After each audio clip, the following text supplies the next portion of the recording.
오늘 하나님께서 우리에게 주신 말씀은 마태복음 3장 11절에서 17절까지입니다. 마태복음 3장 11절에서 17절 함께 교독하겠습니다. 제가 먼저 11절 봉독합니다.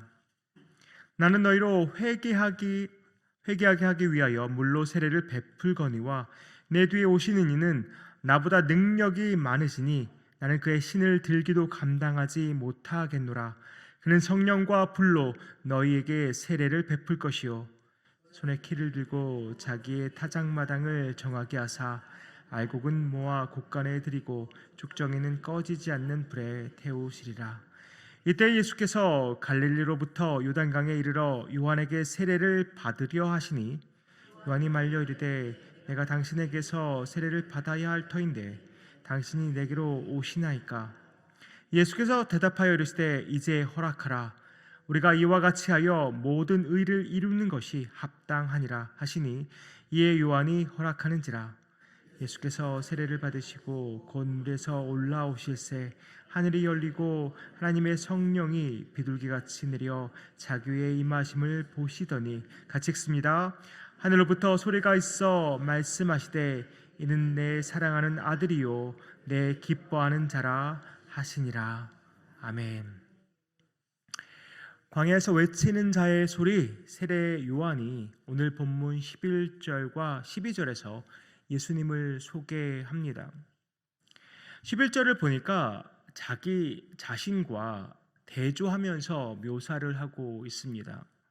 자기는 물로 회개 세례를 베푸는 사람인데 자기 뒤에 오시는 이는 자기보다 능력이 많으시다고 말합니다. 그 능력이 많으시니 누구입니까?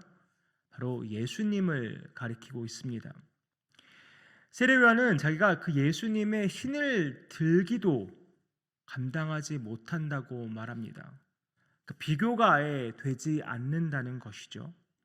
예수님과 자기는 비교할 수도 없는 그런 관계라는 것입니다. 그러면서 중요한 부분을 지적합니다. 예수님은 성령과 불로 세례를 베푸실 것이라고 말합니다. 자기는 그저 회개에 물 세례를 베풀었지만 예수님은 성령과 불로 세례를 베푸신다는 것이죠. 세례 요한의 물 세례는 회개가 목적이었습니다.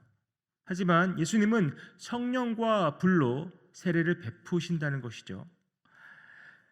이 세례 요한의 물 세례는 능력이 많으신 이의 성령과 불 세례를 향한 어떻게 보면 그 길을 닦는 것으로 생각할 수 있겠습니다. 또한 이렇게 생각할 수 있죠.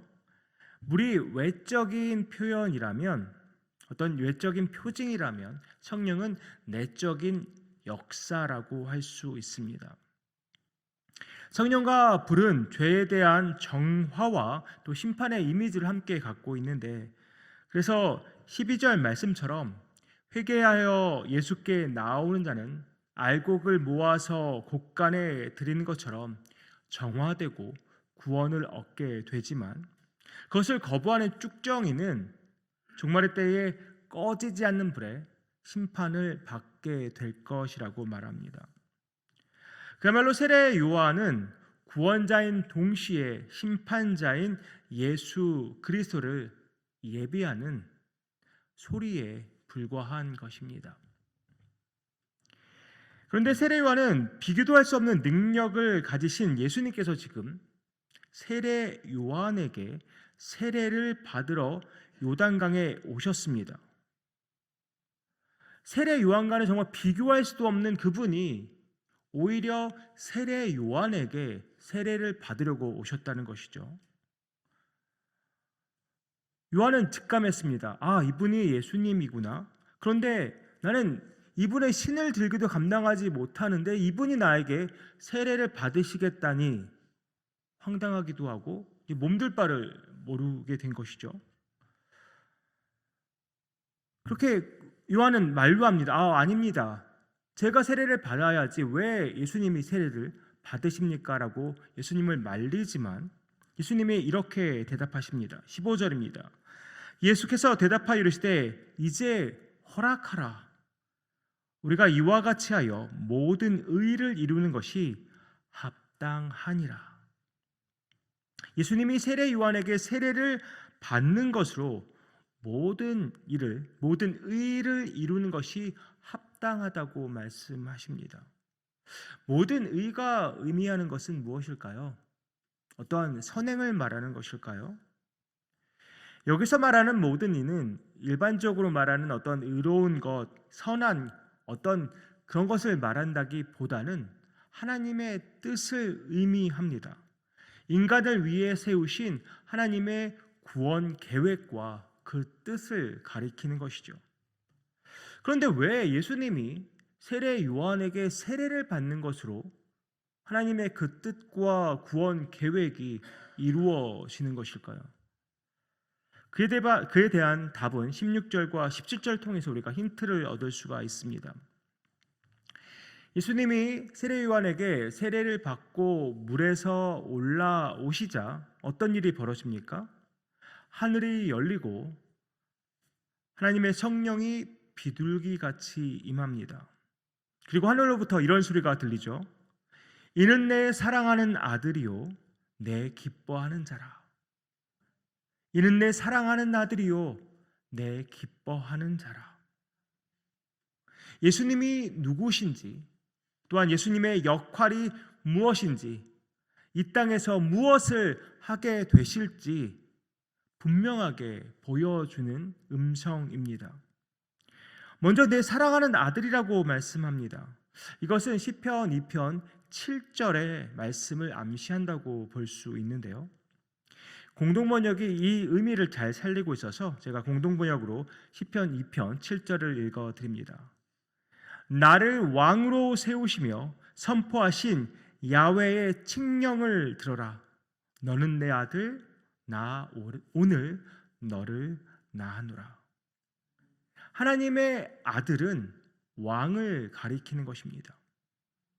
따라서 성령이 임하는 이 세례의 현장은 어찌 보면 예수 그리스도의 왕의 대관식과 같은 것이죠. 하늘나라를 통치할 왕으로 예수를 세우셨다는 것을 공포하고 있는 것입니다. 그럼 내 기뻐하는 자는 어떠한 의미를 가지고 있을까요? 이것은 이사야 42장 1절의 말씀을 암시한다고 볼 수 있는데 이렇게 말씀합니다. 내가 붙드는 나의 종, 내 마음에 기뻐하는 자, 곧 내가 택한 사람을 보라. 내가 나의 영을 그에게 주었은즉 그가 이방에 정의를 베풀리라. 내 기뻐하는 자는 하나님의 뜻을 온전히 순종할 종입니다. 그럼 무슨 말입니까? 예수님은 하늘나라를 다스릴 왕인 동시에 하나님의 뜻을 온전히 순종할 종인 것입니다.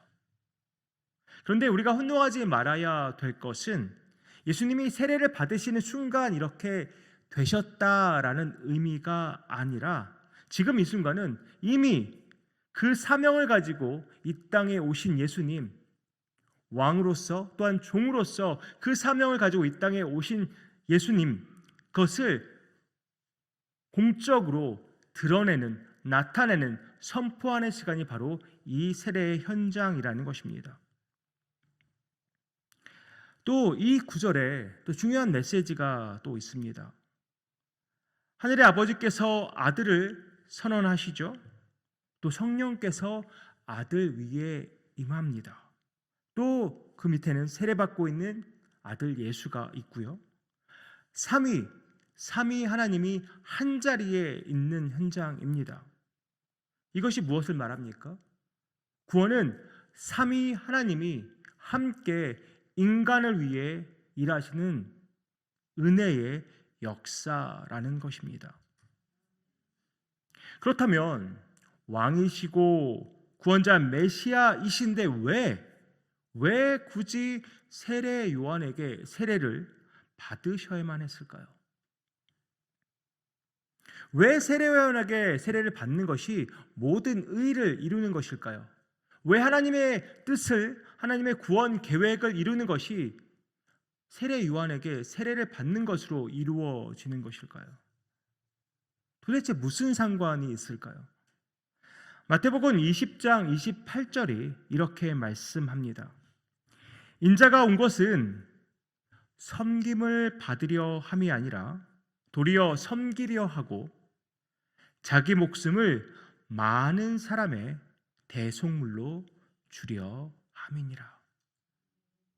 하나님의 구원 계획은 인간의 죄를 사하시고 또한 인간을 의인으로 칭하시며 또 그 인간을 하나님의 자녀 삼는 것입니다. 그런데 이 계획은 인간 스스로는 절대 이룰 수가 없는 계획입니다. 이 계획을 성취하기 위해서는 특별히 인간의 죄의 문제를 해결하기 위한 대속물이 필요한 것이죠. 근데 그 대속물로 독생자 예수 그리스도를 삼으셨다는 것입니다. 죄 없으신 완전한 하나님인 동시에 피와 죽음으로 죄값을 치를 수 있는 완전한 인간이어야 대속물이 될 수 있다는 것이죠.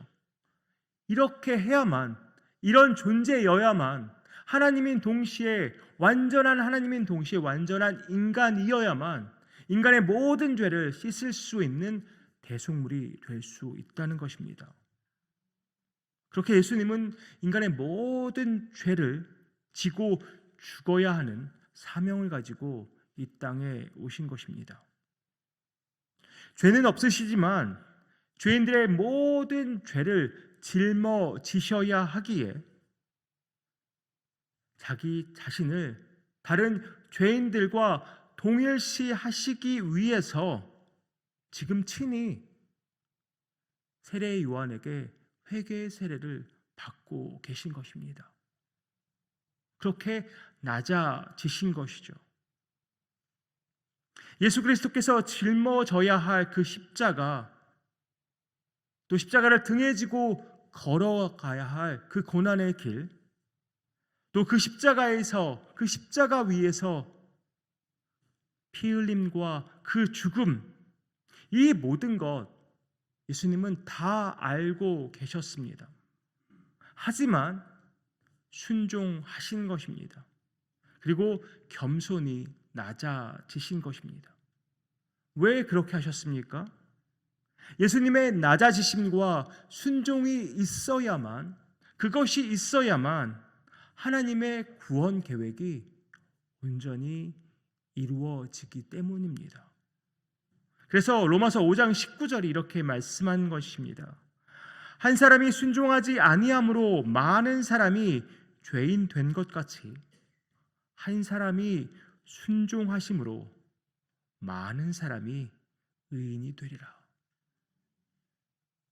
예수님의 낮아지심과 또 섬김과 순종으로 인해서 예수를 믿은 저와 여러분이 의인이 된 것입니다.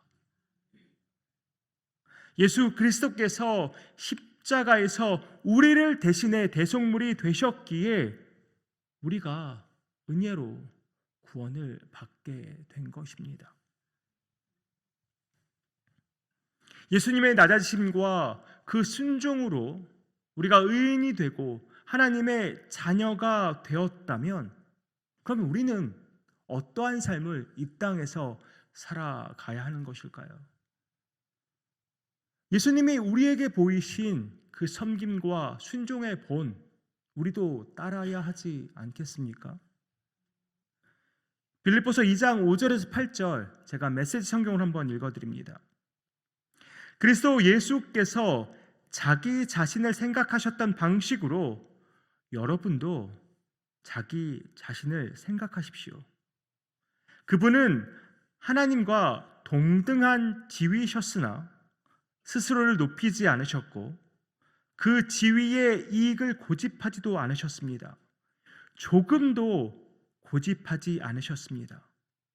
때가 되자 그분은 하나님과 동등한 특권을 버리고 종의 지위를 취하셔서 사람이 되셨습니다. 그분은 사람이 되셔서 사람으로 사셨습니다. 그것은 믿을 수 없을 만큼 자신을 낮추는 과정이었습니다. 그분은 특권을 주장하지 않으셨습니다. 오히려 사심 없이 순종하며 사셨고 사심 없이 순종하며 죽으셨습니다. 그것도 가장 참혹하게 십자가에서 죽으셨습니다. 너희 안에 이 마음을 품으라. 그리스도 예수의 마음이니. 바울의 이 권면 우리 마음에 새기길 원합니다. 성도님들, 제가 지난 수요 예배 때 한 가지 제안한 것이 있었죠. 매일매일 아주 짧은 시간이라도 십자가를 묵상해 보자라고 제안했었습니다. 어떻게 십자가를 묵상하고 계시죠? 네, 믿음으로 바라보면서 십자가를 묵상하고 계실 거라고 생각하면서 우리가 그렇게 십자가를 바라볼 때, 우리가 십자가를 그렇게 묵상할 때 우리도 예수님의 마음 품을 수 있지 않겠습니까? 우리가 십자가를 바라보고 또 나 자신을 바라볼 때 우리가 겸손해지지 않겠습니까? 십자가에서 죽으신 그 순종의 예수 그리스도를 내가 묵상할 때 정말 좁디 좁은 나의 순종의 영역이 좀 더 확장되지 않겠습니까? 우리가 겸손과 순종의 본을 보이신 예수님, 죽기까지, 십자가에서 죽기까지 순종하신 예수님을 모시고 살아가는 그 티가 좀 났으면 좋겠습니다. 내가 예수님, 그 순종의 본을 보이신 예수님, 섬김의 본을 보이신 예수님, 십자가에서 죽기까지 순종하신 예수님을 내 마음에 모시고 산다면 그 티가 좀 났으면 좋겠습니다. 예수가 내 안에 계시기 때문에 겸손하고, 예수가 내 안에 계시기 때문에 하나님의 말씀에 기꺼이 순종할 수 있는 저와 여러분 되기를 간절히 소망합니다. 겸손과 순종의 본을 보이신 그 예수님의 본을 따라서 오늘도 내일도 주님이 다시 오신 그날까지 믿음으로 걸어나가는 뉴욕장로교회 모든 성도님들 되시기를 주님의 이름으로 축복합니다. 기도하겠습니다. 아버지 하나님, 예수 그리스도를 이 땅에 보내주셔서 섬김의 본, 낮아짐의 본, 순종의 본을 보이게 하시니 참 감사합니다. 그렇게 예수 그리스도께서 하나님의 뜻, 하나님의 구원 계획을 성실하게 이루신 것을 우리가 보았습니다. 삼위 하나님께서 죽을 수밖에 없는 우리 죄인들을 살리기 위해서 함께 구원의 역사를 이루어 가심을 다시 한번 우리가 깨닫고 보게 됩니다. 이 놀라운 은혜를 받은 우리, 또한 예수 그리스도를 모시고 사는 우리, 참으로 예수의 그 모습이 우리 안에서 나타나기를 간절히 소망합니다. 교회 안에서나 또한 교회 밖에서나 어디서나 예수를 모시고 살아가는 티가 나기를 간절히 소망합니다.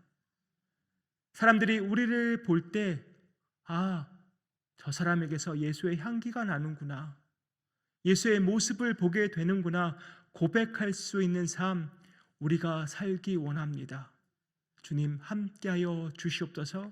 성령님 도와주시옵소서.